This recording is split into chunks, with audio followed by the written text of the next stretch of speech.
കൂട്ടുകാരെ, 4ാം ക്ലാസ്സിലെ എല്ലാ കൂട്ടുകാർക്കും പുതിയൊരു വീഡിയോയിലേക്ക് സ്വാഗതം. ഇന്ന് നമ്മൾ നോക്കാൻ പോകുന്നത് 4ാം ക്ലാസ്സിലെ ഗണിതം പാദവാർഷിക മൂല്യനിർണ്ണയം 2023-24 വർഷത്തെ ക്വസ്റ്റ്യൻ പേപ്പറാണ്.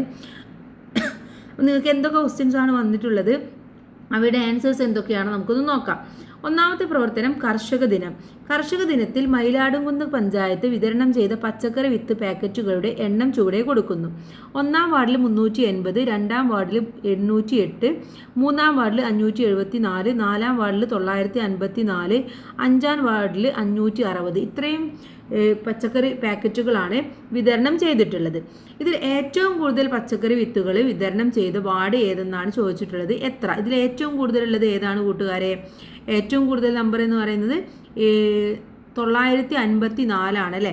954 ആരാണ്? ഏത് വാർഡായിരുന്നു? 4ാം വാർഡാണ് അല്ലേ. അപ്പോൾ നമ്മളിവിടെ എഴുതേണ്ടത് 4ാം വാർഡ് എന്നുള്ളതാണ്. 4ാം വാർഡ് എത്രയാണ്? 954. ഇനി അടുത്തത് നോക്കൂ. ഏറ്റവും കുറവ് വിത്തുകൾ വിതരണം ചെയ്ത വാർഡ് ഏത്? ഇതിൽ ഏറ്റവും കുറവ് വിത്തുകൾ ഉള്ളത് ഏതാണ്? ഒന്നാമത്തേതാണല്ലേ, 380 ആണ്, അഥവാ 1ാം വാർഡാണ്. അപ്പോൾ ഇവിടെ 1ാം വാർഡ് എന്ന് എഴുതുക. 1ാം വാർഡ് എത്രയാണ് കൂട്ടുകാരെ? 380. ആ സംഖ്യയും ഇവിടെ എഴുതി കൊടുക്കുക. ഇനി അടുത്തത് വിതരണം ചെയ്ത പാക്കറ്റുകളുടെ എണ്ണം ചെറുതിൽ നിന്നും വലുതിലേക്ക് ക്രമീകരിക്കുക. അപ്പോൾ ഏറ്റവും വലുത് നമ്മൾ കണ്ടു, 954 ആണ്. അതിനേക്കാൾ ചെറുത് ഏതായിരുന്നു? അതിനേക്കാൾ ചെറുത് ചെറുതിൽ നിന്നും വലുതിലേക്കാണ് അല്ലേ. അപ്പോൾ ചെറുതാണ് ആദ്യം എഴുതേണ്ടത്. ചെറുത് 380, അത് ഇവിടെ എഴുതി കൊടുക്കാം, 380. ഇനി അതിനേക്കാൾ കൂടുതലുള്ളത് ഏതാണ്? 380 കഴിഞ്ഞ് കഴിഞ്ഞാൽ ഏതാണ് കൂട്ടുകാരെ? 560 ആണല്ലേ, 560. അപ്പോൾ അടുത്ത സംഖ്യ എന്ന് പറയുന്നത് 560. അത് കഴിഞ്ഞാലോ? അത് കഴിഞ്ഞാൽ 574. അപ്പോൾ 574.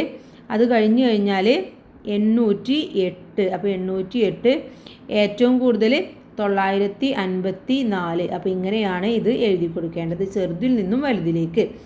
ഓക്കെ, അടുത്തത് 4ാം വാർഡിൽ വിതരണം ചെയ്യാനായി 9 പേര് 100 പാക്കറ്റുകൾ വീതം എടുത്തു. അപ്പോൾ ബാക്കി എത്ര പാക്കറ്റുകൾ ഉണ്ടെന്നാണ് ചോദിച്ചിട്ടുള്ളത്.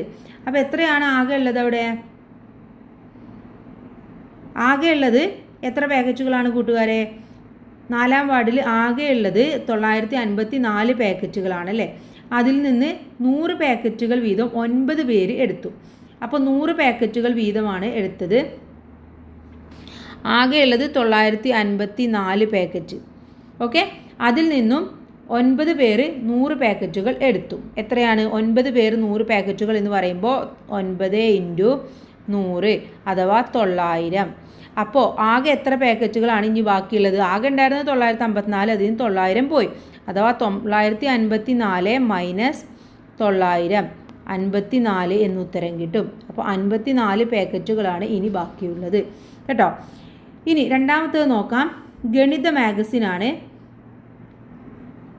എസ്തറും കൂട്ടുകാരും ഗണിത മാഗസിൻ തയ്യാറാക്കുകയാണ്. എസ്തർ തയ്യാറാക്കിയ പ്രവർത്തനങ്ങൾ ചുവടെ കൊടുത്തിരിക്കുന്നു. വിട്ട ഭാഗം പൂരിപ്പിക്കുക. അപ്പോൾ ഇവിടെയുള്ളത് നോക്കൂ, ഏതൊക്കെയാണ്? 4050, 5050, 6050. ഇനി അടുത്തത് എത്ര വരും? 7050. അത് കഴിഞ്ഞാൽ 8050. അതൊരു പാറ്റേൺ ആണല്ലേ. അത് കഴിഞ്ഞാൽ 9050. ഇനി 8500, 8000, 7500. ഇവിടെ എത്രയാണ് ഡിഫറൻസ് എന്ന് പറയുന്നത്? 500 ആണല്ലേ. എങ്ങനെ കണക്കാക്കാം? വലിയ സംഖ്യയായ 8500 നിന്നും ചെറിയ സംഖ്യയായിട്ടുള്ള 8000 കുറക്കുക. അപ്പോൾ 500 എന്ന് ഉത്തരം കിട്ടും. ആ 500 ആണ് ഇവിടെ വീണ്ടും കുറച്ചിട്ടുള്ളത്. അപ്പോൾ ഈ 7500 നിന്നും 500 കുറച്ച് കഴിഞ്ഞാൽ നമുക്ക് അടുത്ത സംഖ്യ കിട്ടും. 7500 കുറക്കണം 500, അഥവാ ഉത്തരം എന്ന് പറയുന്നത് 7000 ആയിട്ട് ഇവിടെ കിട്ടും. അപ്പോൾ നമുക്ക് ആ പാറ്റേൺ മനസ്സിലായി. പിന്നെ നമുക്ക് ഈസി ആയിട്ട് എഴുതാം. 7000, 6500, അതുപോലെ 6000. ഇനി അടുത്തത് നോക്കൂ. 2115, 2216, 2317. അങ്ങനെയാണെങ്കിൽ അടുത്തത് എത്രയായിരിക്കും? ഇവിടെ 15, 16, 17. ഇവിടെ എത്രയാണ്? 1, 2, 3. അപ്പോൾ അടുത്ത സംഖ്യ എന്ന് പറയുന്നത് 2418. അത് കഴിഞ്ഞാൽ 2519. അത് കഴിഞ്ഞാൽ 2620. ഇങ്ങനെയായിരിക്കും സംഖ്യകൾ വരുന്നത്. ഓക്കെ, ഇനി കേരള ചിൽഡ്രൻസ് ബാങ്കാണ് 6000 നമുക്ക് നോക്കാം എന്താണ് 6234. ഇതെങ്ങനെ നമ്മൾ സംഖ്യയിൽ എഴുതും?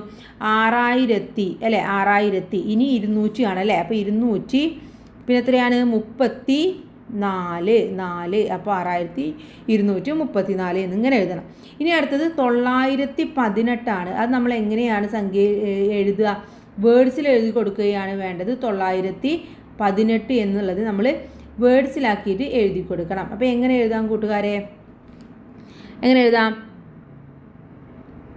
918. ഓക്കെ, ഇങ്ങനെയാണ് എഴുതി കൊടുക്കേണ്ടത്. ഇങ്ങനെയാണ് 918 എന്ന് നമ്മൾ എഴുതേണ്ടത് കേട്ടോ. ഇനി അടുത്തതിലേക്ക് പോയാലോ? അടുത്തതായിട്ട് പല സമയം. ഭൂമിയിൽ വ്യത്യസ്ത സമയമേഖലകളുണ്ട്. ഇന്ത്യൻ സമയം 1 മണി ആയിരിക്കുമ്പോൾ മറ്റ് ചില രാജ്യങ്ങളിലെ സമയം ചുവടെ ക്ലോക്കിൽ കൊടുക്കുന്നു. ക്ലോക്ക് നോക്കി സമയം കണ്ടെത്തി എഴുതുക. അപ്പോൾ ഇവിടെ 1 മണിയാണ്. ഓസ്ട്രേലിയയിൽ അപ്പോൾ എത്ര മണിയാണ്? എങ്ങനെ നമ്മൾ കണക്കാക്കാം? ചെറിയ സൂചി എന്ന് പറയുന്നതാണ് നമ്മുടെ സമയം. മണി എന്ന് പറയുന്നത് അതാ ഇത് 5-ലാണ് ഉള്ളത്. കണ്ടോ, ഇത് 5-ലാണ്. അപ്പോൾ 5. പിന്നെ ഇത് എത്രയിലാണ്? 6-ലാണ്. 6-ൽ എത്തുമ്പോൾ വലിയ സൂചി എന്ന് പറയുന്നത് മിനിറ്റ് സൂചിയാണ്. അഥവാ 6 എന്ന് പറയുമ്പോൾ 30. അപ്പോൾ 5:30 PM ആണ് കേട്ടോ. അപ്പോൾ കൂട്ടുകാർ സമയം നോക്കാൻ അറിയില്ല. ചെറിയ സൂചി മണിക്കൂറിനെയും വലിയ സൂചി മിനിറ്റിനെയുമാണ് സൂചിപ്പിക്കുന്നത്. ഇനി അടുത്തത് നോക്കൂ. അടുത്തതെന്ന് പറയുന്നത് ബ്രസീൽ പോർച്ചുഗലാണ്. ബ്രസീലിന് എത്രയാണ്? 4 ചെറുതിൽ അല്ലേ, അപ്പം 4. പിന്നെ മിനിറ്റ് എത്രയാണ്? 6-ലാണ് അഥവാ 30. 6 എന്ന് പറയുമ്പോൾ 30 മിനിറ്റ്. ഇനി ഇത് നോക്കൂ, ചെറിയ സൂചി 8-ലാണ്. 8-ൻ്റെയും 9-ൻ്റെയും ഇടയിലാണ് അഥവാ 8 തന്നെയാണ് സമയം. ഇവിടെയോ 6 തന്നെയാണ് അഥവാ 30. അപ്പോൾ 8:30 മണി. ഇനി അടുത്തത് നോക്കൂ. അടുത്തത് 9:30 നമ്മളടുത്ത് വരക്കാനാണ് പറഞ്ഞിട്ടുള്ളത്. 9:30 എന്ന് പറയുമ്പോൾ 9-ൻ്റെയും 10-ൻ്റെയും ഇടയിലായിരിക്കണം കുഞ്ഞ് സൂചി വരേണ്ടത്. അതുപോലെ 1/2 എന്ന് പറയുമ്പോൾ 6-ൽ വലിയ സൂചിയും വരണം. ഇതേപോലെ ആയിരിക്കും കേട്ടോ. ഇനി ഇന്ത്യയും ഓസ്ട്രേലിയയും തമ്മിലുള്ള സമയ വ്യത്യാസം എത്രയാണ്? ഓസ്ട്രേലിയയിൽ എത്രയായിരുന്നു നമ്മൾ നോക്കിയപ്പോൾ സമയം എന്ന് പറയുന്നത്? നോക്കൂ, ഓസ്ട്രേലിയയിൽ 5:30 മണിയായിരുന്നു അല്ലേ, 5:30 മണിയായിരുന്നു. ഇന്ത്യയിൽ 1 മണിയാണ്. അപ്പോൾ 5:30 മണിയും 1 മണിയും തമ്മിലുള്ള വ്യത്യാസമാണ് നമ്മൾ കണക്കാക്കേണ്ടത്. എത്രയാണ്? 1 കഴിഞ്ഞാൽ 2, 3, 4, 5. 5:30 അഥവാ 4:30 മണിക്കൂറിൻ്റെ വ്യത്യാസമാണ്. 4 മണിക്കൂറും 30 മിനിറ്റിൻ്റെയും വ്യത്യാസം. ഇതിൽ നിന്നും അത് കുറച്ചാൽ മതി. ഓക്കെ, ഇനി അടുത്തതിലേക്ക് പോവാം. സൈഡ് കളിക്കാം. സൗമ്യയും കൂട്ടുകാരും സൈഡ് കളിക്കുകയാണ്. ഓരോരുത്തരും കിട്ടിയതും നോക്കൂ. ഇവിടെ സൗമ്യക്ക് കിട്ടിയതും സൗമ്യ, നേഹ, അതുൽ എല്ലാവർക്കും കിട്ടിയത് ഇവിടെ എഴുതി തന്നിട്ടുണ്ട് കേട്ടോ. ഇനി ഇതിലെ ചോദ്യം എന്ന് പറയുന്നത് സൗമ്യക്ക് എത്ര 1000, എത്ര 100, എത്ര 10, എത്ര 1 എന്നാണ് ചോദിച്ചിട്ടുള്ളത്. അപ്പോൾ നമുക്ക് നോക്കാം. സൗമ്യക്ക് കിട്ടിയത് 5000 ആണ് അല്ലേ. അപ്പോൾ ഇവിടെ എഴുതേണ്ടത് ഓക്കെ, സൗമ്യക്ക് കിട്ടിയത് 1000 എന്ന് പറയുന്നത് 5 ആണ്. 5 എണ്ണം കിട്ടിയിട്ടുണ്ട്. 100 എന്ന് പറയുന്നത് 3 എണ്ണം കിട്ടിയിട്ടുണ്ട്. 10 എന്ന് പറയുന്നതോ? 10 എന്ന് പറയുന്നത് 6 10 കിട്ടിയിട്ടുണ്ട്. അതുപോലെ തന്നെ 1 4 എണ്ണം കിട്ടിയിട്ടുണ്ട്. ഇനി കിട്ടിയ സംഖ്യ ഇതെല്ലാം കൂടെ ഒരുമിച്ച് എഴുതിയാൽ മതി. എത്രയാണ്? 5364. ഇനി അടുത്തത് നോക്കൂ. നേഹക്ക് കിട്ടിയിട്ടുള്ളത് 700 ആണ് അല്ലേ, 700 കിട്ടിയിട്ടുണ്ട്. അതുപോലെ തന്നെ 6000 കിട്ടിയിട്ടുണ്ട്. ഇനി ഒരു 10 കിട്ടിയിട്ടുണ്ട്. 5 1 കിട്ടിയിട്ടുണ്ട് അഥവാ 6715. ഇനി അതുലിന് കിട്ടിയിട്ടുള്ളതോ? അതുലിന് കിട്ടിയത് 1 ആണ്. 1-ൻ്റെയാണ് 2 എന്ന് പറയുന്നത്. ഇനി 100 എന്ന് പറയുന്നത് 2 ആണ്. 1000 എന്ന് പറയുന്നത് 8 ആണ്. 1 എന്ന് പറയുന്നത് 10 എന്ന് പറയുന്നത് 1 ആണ്. അഥവാ 8212 ആണ് കിട്ടിയിട്ടുള്ളത്. ഏറ്റവും വലിയ സംഖ്യ കിട്ടിയത് ആർക്കാണ്? ഇതിൽ ഏറ്റവും വലിയ സംഖ്യ എന്ന് പറയുന്നത് കിട്ടിയിട്ടുള്ളത് അതുലിനാണ്. അപ്പോൾ ഇവിടെ അതുൽ എന്ന് എഴുതുക. അതുലിനാണ് കിട്ടിയിട്ടുള്ളത്. എത്രയാണ്? 8212. ഓക്കെ, ഇനി അടുത്ത ചോദ്യം നോക്കൂ. സൗമ്യക്ക് 1000ങ്ങളുടെ സ്ഥാനത്ത് 2 ആയിരുന്നെങ്കിൽ ഏത് സംഖ്യ കിട്ടുമെന്നാണ് ചോദിച്ചിട്ടുള്ളത്. അപ്പോൾ സൗമ്യക്ക് ഇപ്പോൾ കിട്ടിയിട്ടുള്ളത്, നിലവിൽ കിട്ടിയിട്ടുള്ളത് സൗമ്യക്ക് 5364 ആണ്. ഇതിൽ ആയിരങ്ങളുടെ സ്ഥാനത്ത് 2 ആയിരുന്നെങ്കിൽ അഥവാ 5-ന് പകരം 2 ആയിരുന്നെങ്കിൽ ഏത് സംഖ്യ കിട്ടും? 2364 കിട്ടും. ഓക്കെ, വളരെ ഈസിയാണ് അല്ലേ? 2364 കിട്ടുമെന്ന് നമുക്ക് മനസ്സിലായി. ഇനി അടുത്തത് നോക്കൂ. അടുത്ത ചോദ്യം എന്ന് പറയുന്നത് ഒരു കലണ്ടർ ചോദ്യമാണ് നമുക്ക് തന്നിട്ടുള്ളത്. ഇതിൽ 2023 ജനുവരി മാസം എത്ര ശനിയാഴ്ചകൾ ഉണ്ടെന്ന് ചോദിച്ചിട്ടുണ്ട്. അപ്പോൾ ആദ്യം നമ്മൾ ഇതൊന്ന് കംപ്ലീറ്റ് ചെയ്യുകയാണ് വേണ്ടത്. എങ്ങനെ കംപ്ലീറ്റ് ചെയ്യാം? നമുക്കിതൊന്ന് എഴുതി നോക്കാം. 11 ഇവിടെയാണ് അല്ലേ? തൊട്ടടുത്ത് വരുന്നത് ഏതായിരിക്കും? ഇതിൻ്റെ മുന്നേ 10, 9, 8, 7, 6, 5, 4, 3, 2, 1. 11 കഴിഞ്ഞാൽ 12, 13, 14, 15, 16, 17, 18, 19, 20, 21, 22, 23, 24, 25, 26, 27, 28, 29, 30. എത്രയാണ്?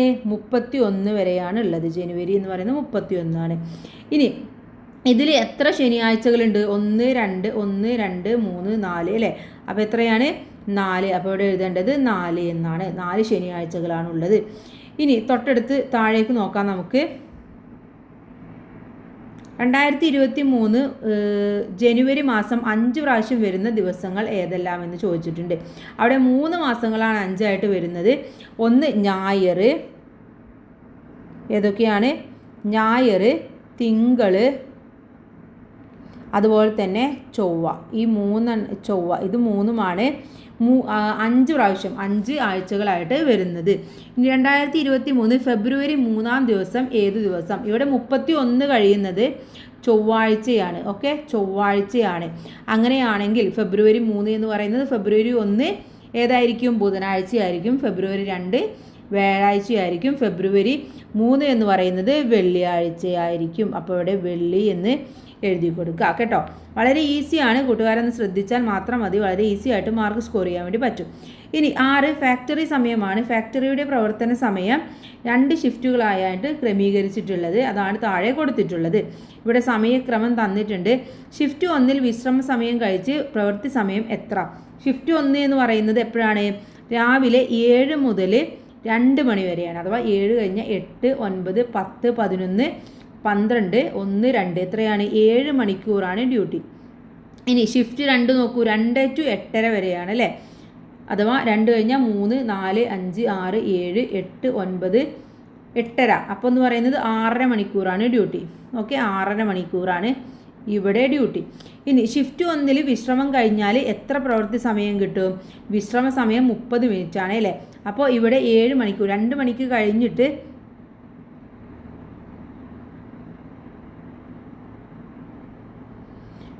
30 മിനിറ്റ് വിശ്രമ സമയം ഉണ്ടായാൽ അപ്പോൾ എത്രയായിരിക്കും? ഇവിടെ ടോട്ടൽ 7 മണിക്കൂറാണ്. അപ്പോൾ അവിടെ 6.5 മണിക്കൂർ ഡ്യൂട്ടി എടുക്കണം. 6.5 മണിക്കൂറാണ് അവിടെ പ്രവൃത്തി സമയം എന്ന് പറയുന്നത്. അതോ 30 മിനിറ്റ് ഈ ഒരു 7-ൽ നിന്ന് കുറച്ചാൽ മതി.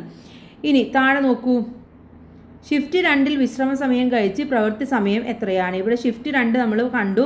6.5 മണിക്കൂറാണ് അവിടെ. പ്രവൃത്തി സമയം 30 മിനിറ്റാണ്. അപ്പോൾ അവിടെ എത്രയാണ്? 5. എത്രയാണ്? 5 മണിക്കൂർ. അപ്പോൾ അവിടെ 5 എന്ന് എഴുതി കൊടുക്കുക. ഫാക്ടറിയുടെ പ്രവർത്തന സമയം വിശ്രമം സമയം ഉൾപ്പെടെ ആകെ എത്ര മണിക്കൂറാണെന്ന് ചോദിച്ചിട്ടുണ്ട്. ആകെ എത്രയാണ്?